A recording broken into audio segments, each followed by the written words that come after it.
Bueno, vamos a continuar el estudio que hemos llevado sobre Primera de Pedro. Estamos ahorita en el capítulo 3 y vamos a leer los versículos del 1 al 7. Dice: asimismo, vosotras mujeres, estad sujetas a vuestros maridos, para que también los que no creen a la palabra sean ganados sin palabra por la conducta de sus esposas, considerando vuestra conducta casta y respetuosa. Vuestro atavío no sea el externo, de peinados ostentosos, de adornos de oro o de vestidos lujosos, sino el interno, el del corazón, en el incorruptible ornato de un espíritu afable y apacible, que es de grande estima delante de Dios. Porque así también se ataviaban en otro tiempo aquellas santas mujeres que esperaban en Dios, estando sujetas a sus maridos, como Sara obedecía a Abraham, llamándole Señor, de la cual vosotras habéis venido a ser hijas, si hacéis el bien sin temer ninguna amenaza. Vosotros, maridos, igualmente vivid con ella sabiamente, dando honor a la mujer como a vaso más frágil y como a coherederas de la gracia de la vida, para que vuestras oraciones no tengan estorbo. Y entonces estábamos hablando, el día de hoy terminamos con esta sección de Primera de Pedro, que es precisamente centrada en el asunto del testimonio cristiano. Y entonces es un aspecto muy importante que debemos recordar, que he estado enfatizando en semanas pasadas, que este aspecto del testimonio, este aspecto de la vida cotidiana del cristiano, no tiene, bueno, no diría no tiene nada que ver, más bien no cambia, de este no depende la condición espiritual del creyente delante de Dios, ni tampoco le mejora o, ¿cómo podemos decir?, o afecta su relación con Dios, en tanto que si se hace bien o se hace mal. ¿Por qué? Porque estamos hablando del testimonio. Es la relación del cristiano con el mundo, no con Dios. Es decir, de las cosas que hemos estado hablando aquí, no estamos hablando de algo que tenga que ver con la relación y con la eternidad de las personas aquí mencionadas. Y hablábamos una cosa importante, quitando de nuestra cabeza, que a lo mejor es un tanto difícil, el contexto en el que tristemente vivimos en México, en este tiempo, o en general en el mundo, quitando el contexto humano y enfocándonos en el contexto de la palabra de Dios, es muy importante que veamos cómo el apóstol San Pedro compara la relación del esposo y la esposa con la relación del amo y el siervo. Ahora, este es un aspecto importante. ¿Por qué digo que tenemos que quitarnos el concepto del mundo que tenemos en nuestra cabeza? Bueno, pues porque decíamos hace 8 días también que según el mundo, el amo es superior, el amo es más digno, es más importante incluso que el siervo, y tanto más creemos o hemos pensado que el hombre es mayor, es superior a la mujer, y en consecuencia, pues bueno, ella es inferior. Bueno, eso no viene de la palabra de Dios. Ese no es un concepto cristiano. Que los cristianos lo digan, tristemente, esa es otra cosa. Y hermanos, fíjense bien, no porque todo el mundo haga algo, significa que está bien. Ese es un aspecto muy importante. No porque todas las personas coincidan en algo, significa que está bien o que es aprobable lo que se está haciendo. Porque sí, la palabra de Dios nos enseña que es muy posible, y de hecho ese es el caso, contrario a lo que podamos creer, que en la mayoría de las ocasiones todos están mal, excepto nuestro Dios. Aquí no se trata de que decir, bueno, es que así es en todos lados, pues qué bueno que sea en todos lados, pero si no es como el Señor lo manda, pues no interesa lo que la mayoría de las personas hagan. ¿Por qué digo esto? Porque tristemente la mayoría de los cristianos, de lo que quiera que el título que le queramos poner, romano, evangélico, bautista, lo que sea, todos parecen tener muy aprendido del mundo, fíjense bien, del mundo, no de la palabra, ese concepto bastante curioso de la inferioridad de la mujer y la superioridad del hombre. ¿De dónde sacaron eso? Pues yo digo, estoy diciendo del mundo, y el mundo lo sacó de la practicidad. El Señor el Señor profetizó eso en Génesis 3 cuando le dice a la mujer que el hombre se iba a enseñorear de ella. Pero eso es un aviso. Fíjate, Eva, así va a ser a partir de ahora, no que así debía ser. Y hermanos, un aspecto importantísimo del matrimonio cristiano, uno de los aspectos que más ignoramos, que más pasamos por alto del matrimonio cristiano, es que se supone, según la enseñanza de la palabra de Dios, que el matrimonio cristiano es la única institución que le pone fin a esta situación tan común, tan generalizada, en la que el hombre es superior y la mujer es inferior. Y esto lo enseña tanto la ley de Moisés como el Señor Jesús mismo. Fíjense, es un aspecto en apariencia tan intrascendente para la teología y el conocimiento bíblico, pero no para el Señor. Cuando el Señor Jesús habla del divorcio que le están preguntando los fariseos, Él les responde citando a Moisés, la ley que dice el hombre dejará a su padre y a su madre y se unirá a su mujer. Y hermanos, nosotros entendemos el matrimonio como una institución en la que ya no son dos, sino es uno. Ya no son dos individuos, es uno solo.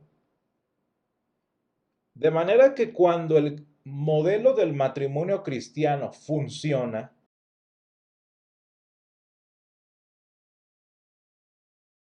fíjense cómo no queda lugar para quién es superior y quién es inferior, quién es más importante y quién es menos importante.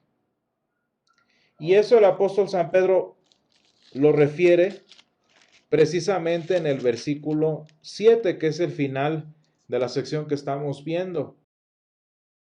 Dice, coherederas de la gracia de la vida. Y hermanos, fíjense bien, esto que dice el apóstol San Pedro no va para nada con el concepto de mujer que había ni entre el pueblo judío, ni entre el pueblo romano, y más importante, entre el pueblo griego, que son los verdaderos pensadores detrás de todo este mundo del apóstol San Pedro. Que, ¿cómo les podrá decir?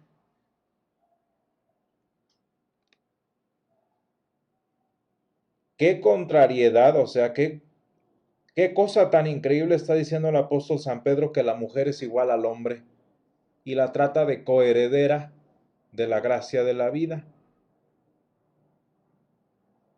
¿Se fijan?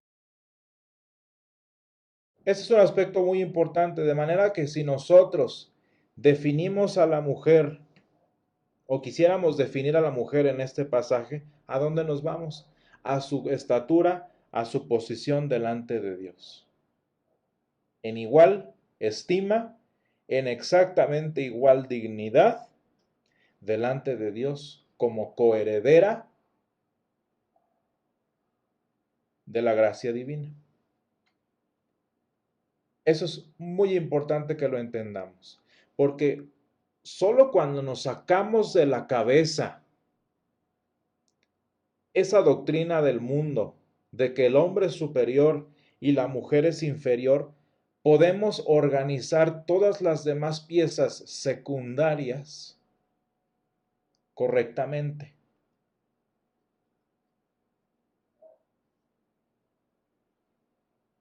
Entonces, vamos a esforzarnos por quitarnos de nuestro pensamiento la doctrina de la mayoría del mundo, que el hombre es mejor, mayor, superior y la mujer es inferior. Y vamos a tratar de enfocar nuestra atención exclusivamente en lo que dice el texto bíblico. Ahora, entonces, si partimos desde la premisa de que el Señor dice, a través de San Pedro, que la mujer y el hombre son coherederos igualitos de la gracia divina, entonces todo lo demás es secundario. Y es lo que decía yo hace 8 días, que viene entonces este aspecto secundario, importante, pero secundario, del testimonio cristiano. Y hermanos, un aspecto que debemos entender, igual otra vez zafándonos de lo que dice el mundo, es que el rol, la posición, el papel que se desempeña dentro de la estructura, en este caso de la familia, de la familia cristiana, no tiene nada que ver con que si se es más importante o no se es tan importante, que si se es primero, que si se es segundo. Porque hermanos, fíjense bien, en la palabra de Dios no hay ni primero ni segundo. En el proyecto de salvación que nuestro Dios instauró a través del Señor Jesús, no hay primero superior, segundo inferior. Que uno venga primero y uno venga después no tiene mayor trascendencia. Simplemente uno llegó antes y otro llegó después, pero los dos son iguales.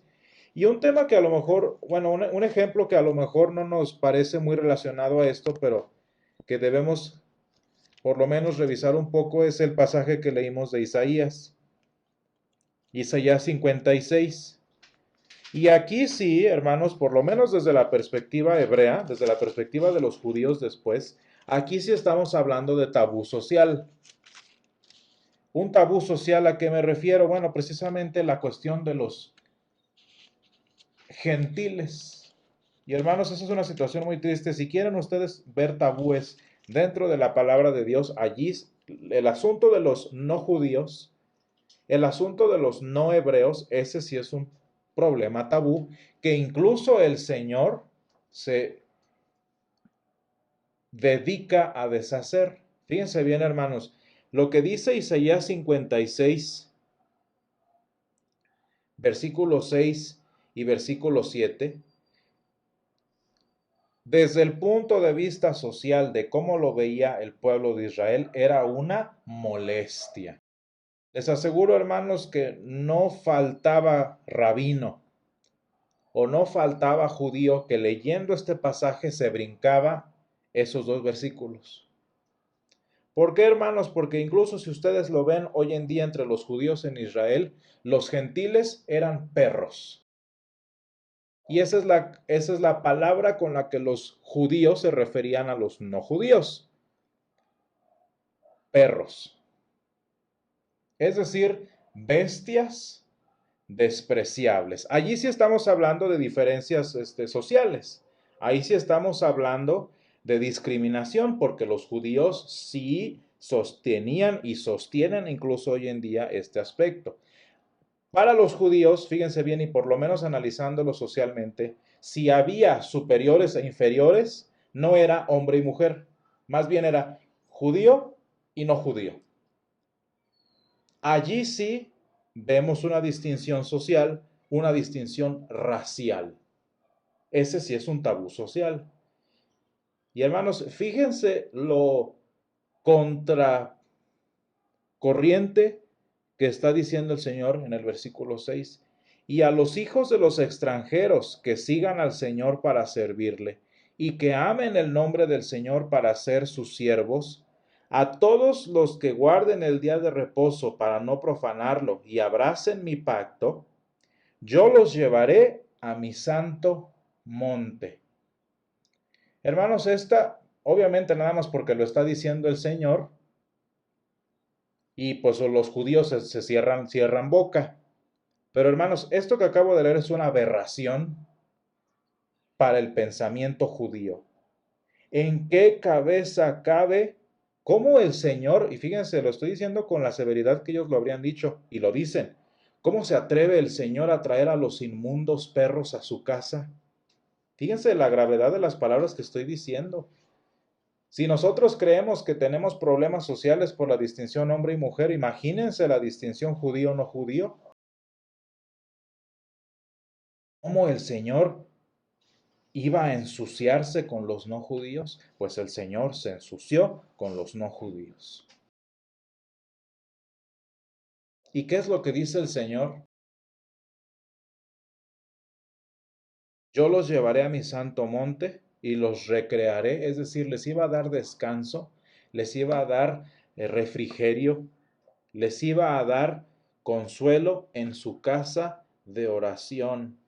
Y no nada más eso, sino que iba a aceptar sus acciones de gracias e iba a escuchar sus oraciones. Porque mi casa será llamada casa de oración para todos los pueblos. Hermanos, esa es una locura. Ese sí es un extremo social.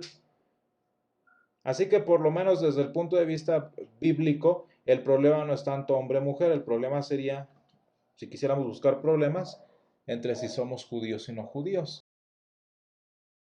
Pero bueno, ese no es el asunto. El punto es que incluso si hubiera alguna distinción, alguna superioridad en el caso del hombre a la mujer, en el caso del judío o el no judío, el Señor, ¿qué es lo que hace en su misericordia para con nosotros? Nos trata a todos iguales. De manera que, hermanos, si estamos viendo que el Señor destruye todo concepto de superioridad e inferioridad en el peor de los ejemplos, que es con los gentiles, ¿cuánto más no lo hace con la mujer y el hombre? Y la institución, hermanos, del matrimonio era la forma visible en la que se mostraba que el hombre y la mujer tenían igualdad de condiciones. Ahora, volvemos a lo que estábamos diciendo hace un momento. Una de las molestias que hubo cuando el Señor instauró su iglesia, y esto le pasó a muchos cristianos, judíos cristianos, es decir, personas que nacieron en el pueblo judío y creyeron en el Señor. ¿Cuál era la molestia de algunos?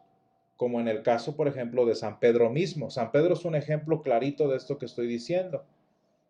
A ellos les molestaba que el Señor tratara a los, no sé, a los romanos que se habían convertido, a los griegos que se habían convertido, que el Señor los tratara y los sentara en la mesa como a ellos judíos que habían creído.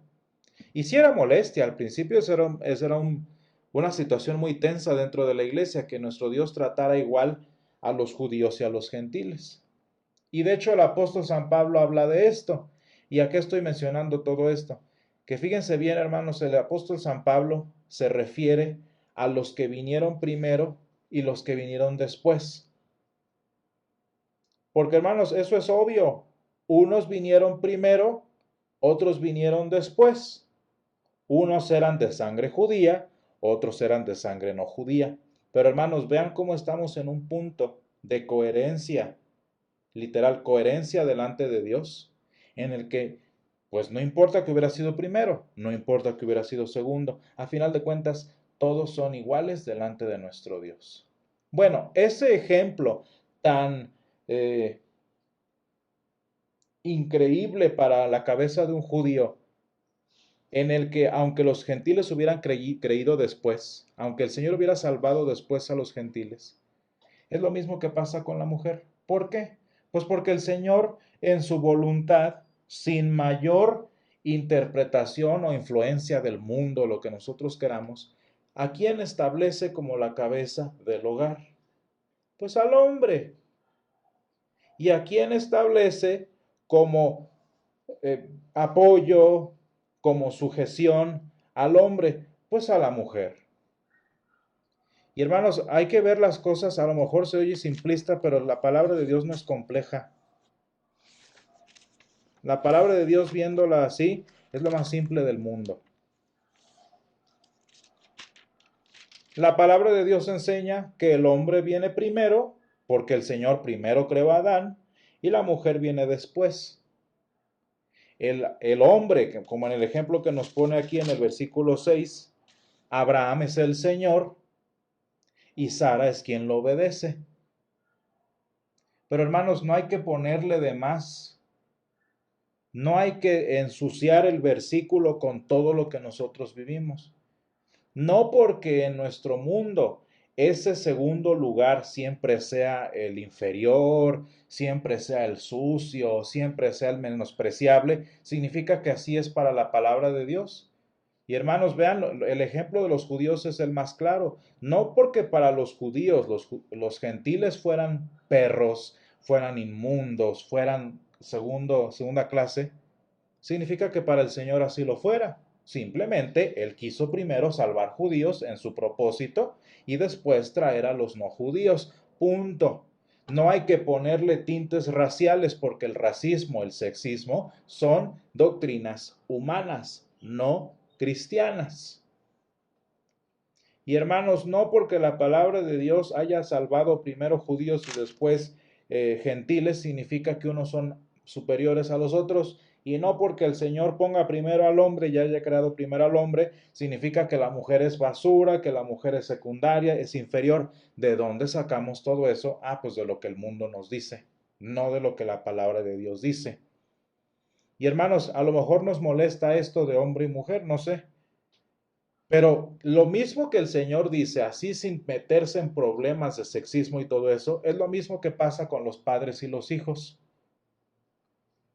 Según la palabra de Dios, en términos muy sencillos y muy simples, ¿por qué el hijo debe someterse a los papás? Pues porque el Señor dice, honra a tu padre y a tu madre. Punto. El Señor quiso que los papás fueran la figura de autoridad y que los hijos se sometieran a ellos. Punto. En ningún lado en la escritura dice que los papás son superiores delante de Dios que los hijos. En ningún lado, no porque el Señor ponga a los papás como señores y los hijos como siervos, significa que los papás son mejores y los hijos son basura, son... Simplemente el Señor dijo, honra a tu padre y a tu madre. Se acabó.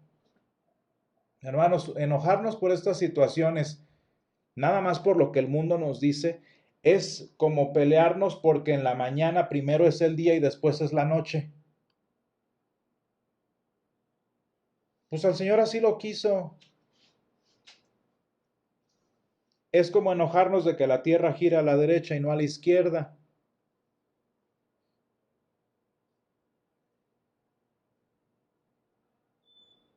Simplemente el Señor ordenó las cosas y así es. No hay que meterle interpretaciones humanas. Y les voy a poner el ejemplo más claro que yo creo que es el que debe convencer nuestra cabeza si es que está influenciada por el mundo. ¿Saben quién llamó Señor a quién? El Señor Jesús llamó a nuestro Dios Señor. El Señor Jesús se sometió a nuestro Dios. El Señor Jesús tomó el segundo lugar y llamó Señor a nuestro Dios. Y hermanos, fíjense bien, sería el peor error teológico. Vaya, sería una blasfemia. Allí sí es blasfemia. Asumir que porque Jesús llamó Señor a nuestro Dios, que porque Jesús se sometió a la voluntad del Padre, Jesús era inferior, Jesús era secundario a la primera persona de la Trinidad. Y aprovechando que menciono primera, nosotros en teología cristiana tenemos la primera persona de la Trinidad, que es nuestro Dios el Padre, la segunda persona de la Trinidad, que es nuestro Dios el Hijo, y la tercera persona de la Trinidad, que es nuestro Dios el Espíritu Santo. Y vean luego que piensa nuestra cabeza clasista, ¿verdad? ¿Quién es el mero mero? Diríamos, Pues nuestro Dios el Padre. Y luego le sigue el Hijo. Y bueno, pues como el tercero, el menos importante, el más terciario, fíjense, ni secundario, terciario, el Espíritu Santo. Hermanos, eso es una blasfemia. No porque Jesús, como lo que está diciendo en el versículo 5 y 6, a propósito de las mujeres con los esposos, no porque Jesús se sometiera a nuestro Dios, significa que Jesús era inferior a Dios el Padre. Y eso pregúntenselo a cualquier cristiano, machista o no machista, clasista o no clasista, racista o no racista, eso sí les va a decir, claro que no. Hermanos, el Espíritu Santo, ¿cuál es su ministerio? El Espíritu Santo tiene un ministerio que es servir a Dios el Hijo. Hermanos, fíjense la humildad de nuestro Dios. El Espíritu Santo sirve a Dios Hijo. El Espíritu Santo es el que se encarga, como dirían mis alumnos, de hacerle los mandados a Dios el Hijo. Y sería una aberración en contra de la palabra de Dios decir que el Espíritu Santo es secundario a Dios el Hijo, a nuestro Señor Jesucristo. ¿Se fijan cómo la palabra de Dios no funciona de acuerdo a nuestra cabeza clasista, sexista, machista y lo que ustedes quieran ponerle? Y entonces, así como el Señor sin mayor problema le dice al siervo, sujétate a tu amo, le dice a la mujer, mujer, sujétate al hombre. ¿Y qué pasa si el hombre o el amo son violentos, arrogantes, opresivos, discriminatorios? Bueno, todos los adjetivos negativos que le podamos poner allí. ¿Cuál es la salida? Pues la misma salida, decía yo hace 8 días, que cualquier salida a cualquier problema. El Señor nos salvará. Y hermanos, ¿qué dice el Señor? Pues si como siervo sufres, sopórtalo, aguántalo, que el Señor está pronto a salvarte.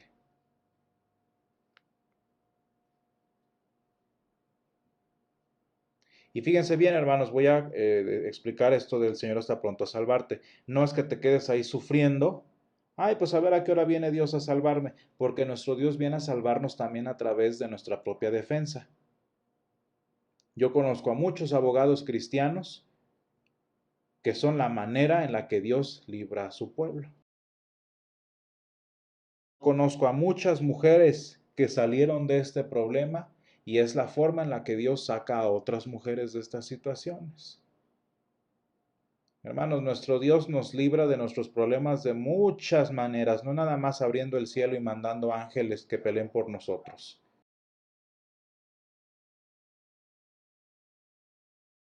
De manera que si nosotros sufrimos ante nuestros amos, nuestros jefes, nuestros esposos, ¿dónde está la salida de eso? No la rebelión, no el sentirme yo superior o querer darme a mí mismo el nombre que me han robado. Esperando en el Señor, dice, pues qué gloria es si pecando sois abofeteados y lo soportáis, mas si haciendo lo bueno sufrís y lo soportáis, esto ciertamente es aprobado delante de Dios. Y hermanos, la mujer violentada,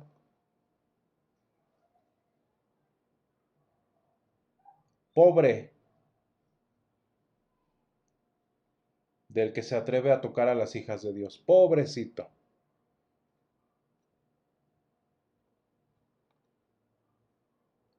En el caso de ella, pues el Señor se encarga de salvarla a través de los medios que sean necesarios, pero pobrecito. Y lo hemos visto en la historia, ¿eh? A lo mejor no específicamente en el caso de la mujer, pero sí lo hemos visto en cualquier tipo de opresión, cualquier tipo de violencia, cualquier tipo de opresión. Y hermanos, por si esto no fuera suficiente, qué interesante es la manera en la que el Señor y el peso gigante que el Señor le pone al hombre. Dice, ustedes maridos igualmente, vivan con ella sabiamente. ¿Cuál es el principio de la sabiduría? el temor de nuestro Dios. ¿Cómo debe comportarse el hombre? Hermanos, esto está peor que sujetarse, ¿eh? El hombre debe comportarse con la mujer, con la sabiduría que se adquiere solo a través de un milagro. Hermanos, el vivir sabiamente delante de Dios es un milagro de Dios. La tarea del hombre de vivir sabiamente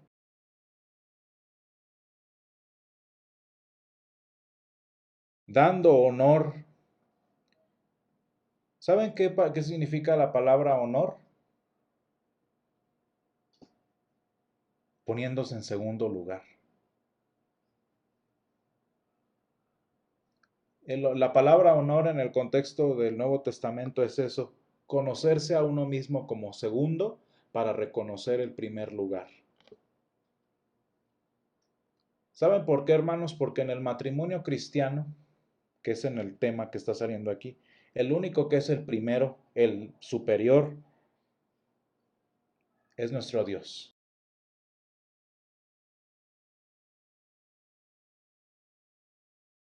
Y la mujer, si su llamado es sujetarse como segundo lugar al hombre que es el primer lugar, pues el hombre como su llamado es colocarse en segundo lugar para honrar a la mujer, los dos están en segundo lugar, porque el primero que debe estar en la vida del matrimonio es nuestro Dios. Entonces sale la misma. Nada más que es muy fácil leer la primera parte del capítulo, pero no el versículo 7. Como vaso más frágil y como coherederas de la gracia de la vida.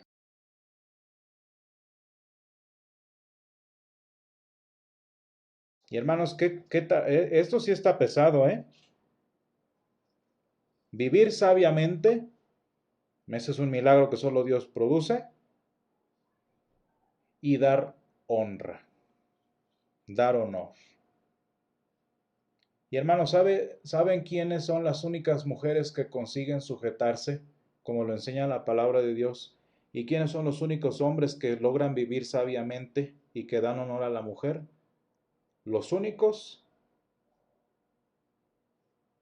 son los que han sido cambiados, son los que han sido limpios de todas esas basuras del mundo, esos conceptos clasistas, sexistas, racistas, etcétera, etcétera, que nos enseña nuestro mundo. Y hermanos, el matrimonio cristiano es posible y es la solución a todo lo que vivimos, por lo menos en este tema. Y a final de cuentas, hermanos, bien dijo el Señor Jesús, dejará el hombre a su padre y a su madre y se unirá a su mujer y serán una misma carne. Vamos a orar. Gracias, Señor, te damos por este conocimiento que nos das. Gracias, Padre, porque tú, Señor, nos enseñas a vivir como tú quieres que vivamos. Y gracias, Padre, porque tú eres el que permite que estos milagros se den entre nosotros. Gracias, Padre, porque como gentiles nos trajiste a tu pueblo, porque como gentiles, Señor, también nos salvaste. Y gracias, Padre, porque tú anhelas que vivamos de manera honesta, de manera de buen testimonio, Señor, delante del mundo. Y te pedimos, Padre, que nos ayudes a ser hombres de fe, que nos ayudes a ser mujeres de fe, Señor, y a tenerte a ti, Señor, únicamente como el primero, como el primer lugar en nuestras vidas, Señor. Ayúdanos a vivir de forma cristiana, Señor, en sabiduría. Te lo pedimos en el nombre de Jesús. Amén.